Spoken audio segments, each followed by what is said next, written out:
Okay, so first I started the project obviously with my sketch.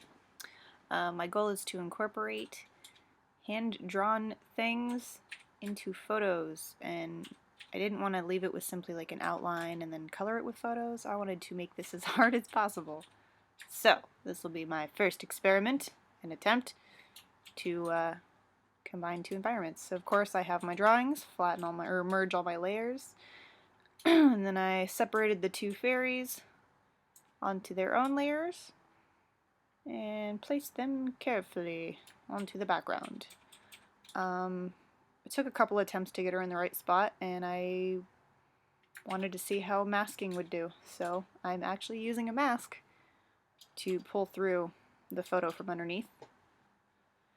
And lowering the opacity always helps, so I could see where the stems and stuff are and decide what I wanted in front of her, what I wanted behind her, layering and such.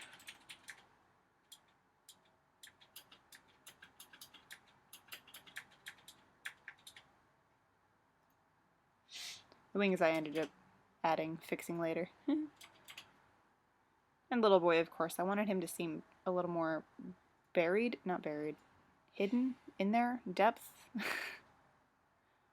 something like that. Little wings.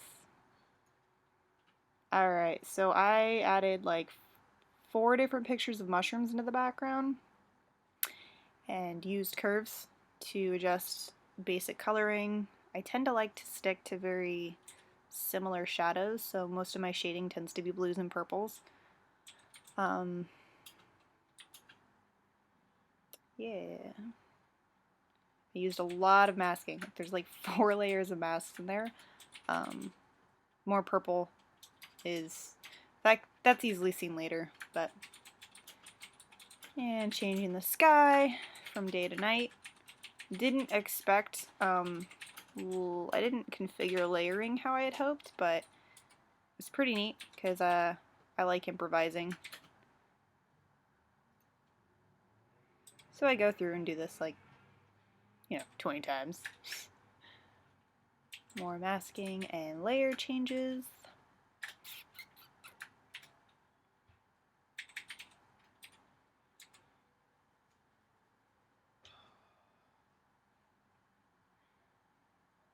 It's funny because there's like 3 other ways to do this. I just decided to choose the harder of the choices.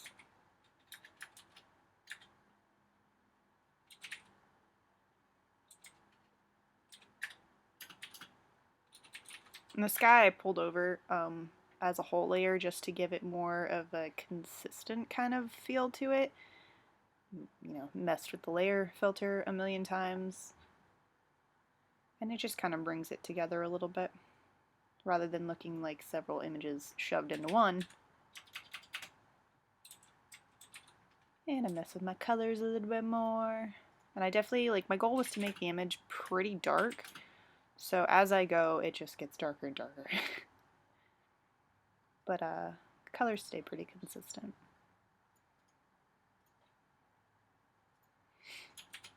And the black is just there to kind of fill in the spots that I didn't get to. Which kind of helps because, again, I wanted it to be pretty dark. I wanted to leave a lot of mystery. And now I'm just adding in some lights on the mushrooms to kind of make it seem like those are little fairy homes. Little fairy homes.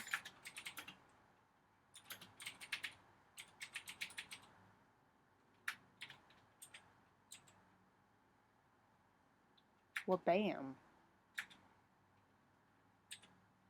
This part was actually a lot more fun because it kind of does seem like they're perfectly behind.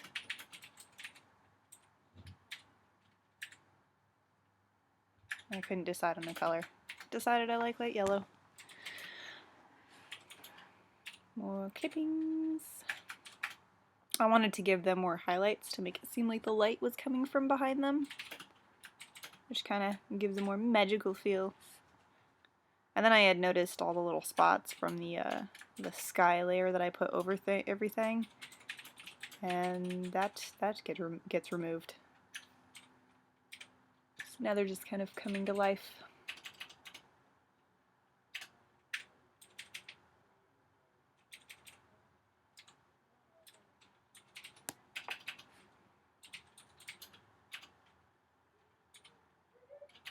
And that's when I just erased all the spots. This part I just went over the wings another bit just to make them stand out a little bit more, but they still keep a good transparency.